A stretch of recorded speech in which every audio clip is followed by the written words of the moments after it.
Eh bien salut à tous et bienvenue sur la chaîne de gamertech.fr. Aujourd'hui on se retrouve pour une présentation du Asus ROG Strix Flare, le dernier clavier mécanique de la marque. Alors il est disponible aux alentours des 175€, ce qui reste cher même si c'est un peu moins cher que le Razer Huntsman Elite que je vous ai présenté il y a environ 2 semaines. Mais quand même, malgré des interrupteurs Cherry MX, un rétroéclairage RGB ou encore certaines fonctionnalités supplémentaires sur lesquelles je vais revenir un peu plus tard, ça reste quand même assez cher. Avant de commencer, on jette un petit coup d'œil à la boîte et à son contenu.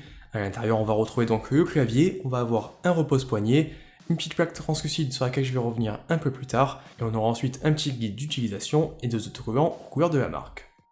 On attaque avec le design et l'ergonomie de ce nouveau clavier, et ici comme on peut le voir, on reste sur quelque chose de plutôt sobre pour un modèle de chez Asus ROG, et ça c'est pas forcément pour nous déplaire. Posé sur un bureau, il affiche un gabarit plutôt standard, avec des dimensions de 450 mm de longueur, 155 mm de largeur et environ 30 mm de hauteur. Au niveau du poids, on est environ sur 1,2 kg sans le câble, ce qui reste plutôt léger pour un clavier mécanique. On passe maintenant un peu plus au détail en commençant par les touches. Ici on va être sur une conception avec des touches légèrement surélevées, comme on en voit beaucoup ces derniers mois sur les claviers mécaniques. Donc ici on a un peu l'impression que les touches sont flottantes puisqu'on va pas avoir de bordure autour d'elles, mais l'effet est un peu moins prononcé que sur certains concurrents. On remarque aussi qu'on aura une plaque blanche sous ces touches, ce qui va un peu améliorer la diffusion du rétroéclairage. On aura également une police d'écriture qui reprend un peu les codes de chez Asus ROG. Alors ça on aime ou on n'aime pas, je vous laisse vous faire votre propre avis.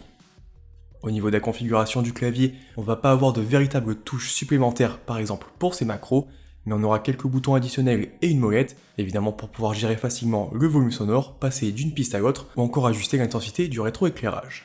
Alors ici la petite particularité c'est que ces touches vont être déportées sur la gauche et non pas sur la droite comme sur la majorité des claviers. Alors ça demande un petit temps d'adaptation mais on s'y fait plutôt rapidement. Le seul petit bémol c'est que les touches sont un petit peu trop plates à mon goût et ça demande un peu une petite gymnastique pour passer au-dessus des touches fonction. On aura également quelques raccourcis supplémentaires directement accessibles via la touche fonction, donc on pourra par exemple passer d'un profil à l'autre avec les touches 1 à 5 ou encore passer entre différents effets de rétroéclairage via les touches directionnelles. Sur la partie droite du clavier, les fans de la marque apprécieront la présence d'une petite plaque translucide avec le logo de Asus ROG rétroéclairé. Ici, on aura également la possibilité de mettre en place une seconde plaque translucide qui pourra cette fois-ci être personnalisée, par exemple avec un petit autocollant ou encore un peu de peinture. Alors ça, c'est plutôt sympa pour ceux qui aiment personnaliser leur périphérique, mais la marque ne propose pas forcément d'autocollant supplémentaire ou encore un marqueur adapté, et donc il faudra un peu se débrouiller par soi-même, et ça c'est un peu dommage. On continue toujours sur le design du clavier. Sur l'avant, on va pouvoir venir placer un repose-poignet amovible. Alors ici, pas de fixation magnétique comme sur les modèles de chez Razer, mais ça s'emboîte très facilement et ça apporte à l'utilisation un petit confort supplémentaire. Sur la tranche arrière, on va retrouver un port USB supplémentaire. Ça c'est plutôt pratique pour venir brancher directement sa souris ou par exemple un petit dongle USB lorsqu'on a des périphériques qui fonctionnent en sans fil. Pour alimenter le tout, on aura un câble tressé plutôt épais d'une longueur d'environ 2 mètres. Au bout, on va retrouver deux connecteurs USB, donc le premier pour alimenter le clavier et le second pour alimenter le port USB supplémentaire. Si on retourne le clavier, on va retrouver plusieurs patins en caoutchouc qui permettent d'apporter une stabilité très correcte. On aura également deux pieds qui vont permettre de gérer l'inclinaison du clavier, et enfin une petite gouttière pour faire passer un câble sous le clavier. Donc ça c'est plutôt bien fait, notamment si on veut par exemple recharger son téléphone directement depuis le clavier. J'en viens maintenant à la partie logiciel. Ici pour accompagner le ROG Flare, on va pouvoir télécharger et installer le logiciel ROG Armoury version 2. Alors depuis celui-ci, on va pouvoir créer différents profils avec des configurations de touches différentes et évidemment des rétroéclairages personnalisables. On va pouvoir configurer jusqu'à 6 profils et les affecter automatiquement à des jeux ou des applications. Et ensuite sur chaque touche, on va pouvoir modifier le mapping. Donc ici, on a quelques options directement proposées par Asus, mais on pourra également enregistrer et éditer ses propres macros. Du côté du rétroéclairage, on va pouvoir choisir entre différents effets proposés par Asus. Ici, on va pouvoir paramétrer les couleurs, l'intensité, la direction ou encore la vitesse. Pour aller un peu plus loin, on pourra également paramétrer le rétroéclairage touche par touche en choisissant la couleur ou l'effet de son choix. Au final, il y a pas mal de possibilités et je vous montre un peu quelques exemples dans la suite de la vidéo.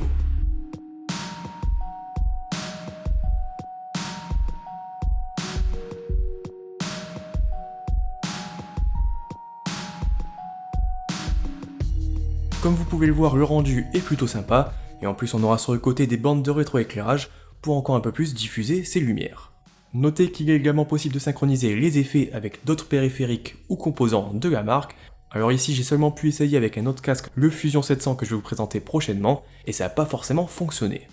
Pour terminer cette présentation, on en vient évidemment aux performances et à la qualité de frappe. Donc ici on va retrouver des interrupteurs Cherry MX version Red, mais vous avez aussi la possibilité d'opter pour d'autres switches de chez Cherry MX en version Blue, Black ou encore Brown.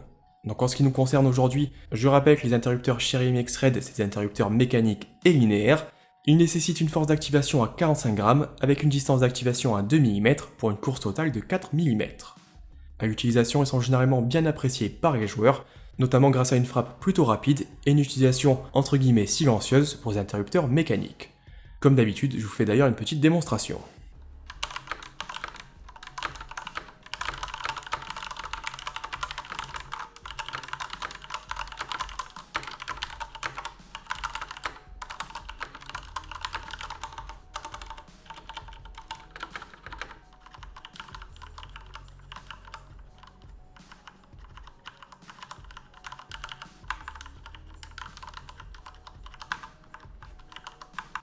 Du côté des performances pures pour le gaming, je vais pas forcément m'attarder ici puisqu'on commence à bien connaître les Switch Cherry MX.